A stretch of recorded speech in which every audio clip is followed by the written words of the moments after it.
The News Day continues here on One News Now. I'm Denise Tan. One fishers group warns of even fewer catch in the West Philippine Sea. Pamalakaya said reports from fisher folk have indicated a 70% decline in fish catch amid China's reclamation and other activities in the area. It added that the illegal harvesting of corals would further reduce fish production in this area. In turn, the group called on the government to determine the extent of the damage and demand due compensation from China. The Philippine military earlier released videos of destroyed corals in Rozul Reef, which Chinese vessels have swarmed lately. Speaking of Rozul Reef, the Foreign Affairs Department has expressed deep concern over the destruction of corals in the area. In a statement, the DFA said it has been consistently raising the alarm over ecologically harmful activities made by foreign vessels. The agency also called on relevant parties to cease such activities in disputed waters, citing its effects on people's livelihood.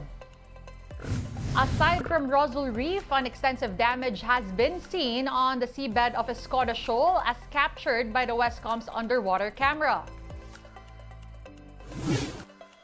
One retired Supreme Court justice is pushing for another arbitration case against China's continued presence in the West Philippine Sea. For Justice Francis Hardeleza, who was also a former Solicitor General, it's time to hold China accountable for damaging the marine ecosystem. He believes that Beijing should also answer for its harassment of Philippine vessels in the West Philippine Sea. Hardeleza is suggesting a second arbitration case against China as a continuation of the 2016 case won by the Philippines. That ruling invalidated China's sweeping claim on the South China Sea. The first step is, of course, the president, because nothing will happen without the go signal of the president. So, sa akin, the first step is to authorize the OSG to study. If we win, ang sinasabi ko, because you can also ask for the moon. So, if you win na within bounds, na credible, then you can enforce it. In other news, oil companies are offering promos and discounts to motorists to cushion the unabated fuel price hikes in the country. Speaking to us here on One News Now, Oil Industry Management Bureau Director Rino Abad said that these are just some immediate and short-term solutions. Abad does not see fuel prices settling at their previous levels before the series of oil price hikes. He also is projecting more increases until the end of the year. In the monitoring of the supply-demand balance globally, really the August month registered the most gap in the shortage in the production of oil. The high prices up to the end of the year, but not as intensified in terms of increases per week as what we've experienced in the past three months.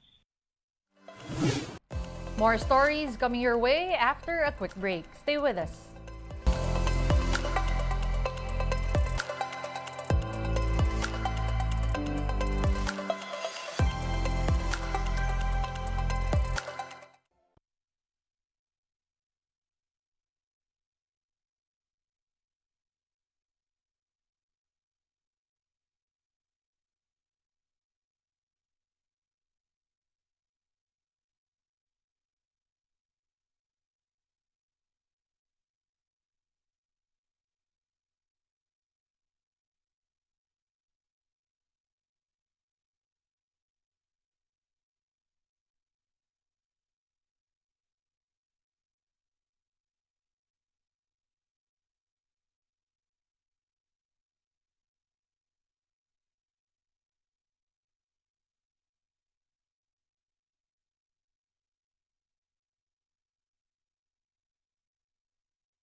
You're still watching One News Now. I'm Denise Tan. DepEd has asked COMELEC to pay for bills of public schools which are used during elections. Education Secretary and Vice President Sara Duterte raised this during a MOA signing with the poll body and the Public Attorney's Office for the Barangay and Sangguniang Kabataan elections on October 30. According to Duterte, expenses during elections are charged to DepEd, which include electricity and water bills as well as repairs. Isa na lang na nasa wishlist ko na libre ng paggamit ng kuryente at tubig sa aming mga paaralan at yung mga repairs ng mga nasira na mga gamit kapag tapos na yung eleksyon at bilingan. Dahil ito po ay charge sa MOOE ng paaralan na hindi naman kaparte ng aming mandato sa pagtuturo sa ating mga kabataan. So isa din po ito sa mga iniisip namin. Kasama ito sa reklamo ko lagi na kapag ginagawa kaming evacuation center, ang mga teachers po namin ang naglilinis at nagbabantay ng mga evacuees at charge sa amin lahat ng paggamit ng kuryente, ng tubig. Moving on, one Pinoy engineer has been honored with a James Dyson Award for his microscope project, or in his case, Macroscope. Jeremy De Leon developed a single-lens microscope, which is literally a keychain-like device. This can be attached to any smartphone or tablet, enabling the magnification of samples on a slide from 125 to 400 times. The invention was conceived during the height of the pandemic. It bested nearly 50 competing entries across the Philippines. De Leon will receive a cash prize of $330,000 to further advance the project. He will also have a chance to compete on the international stage in a bid to receive bigger funding. Here's how the Macroscope works. So here's the Macroscope. Ano lang po siya, parang it's like size of a keychain. Better po if merong parang light na external just to provide additional illumination. But clearly, we can see, this ant. You can move freely, forward, backward. We also can do that. For example, this one is an onion skin. Can I see the Let's slide? check this one. This one is the onion epidermis. Oh, I can't see anything. Yep. It's barely visible to the naked eye. Okay, so when we place it on top, there we go. We can see cell wall, the nucleus. Then you can snap it, diba? As a screenshot, save it. Yes.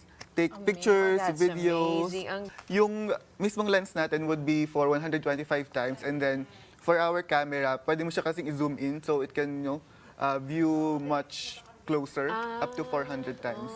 So depende rin sa iPhone model mo or anong cellphone yung gamit mo or tablet. Most likely, ganun po. An up-and-coming P-pop group is making waves for their inclusive dance steps. Adja's songs incorporate sign language in the routine, making it more unique. The group debuted this September 7 under Cornerstone Entertainment. Here's Adja's members Ash, JC, Axel, and Alex showing off their moves. Ito pong, ibig sabihin po na ito po, I like you po. Ay, Sa kanta po helpful namin. yan. I Helpful like yan. I like you.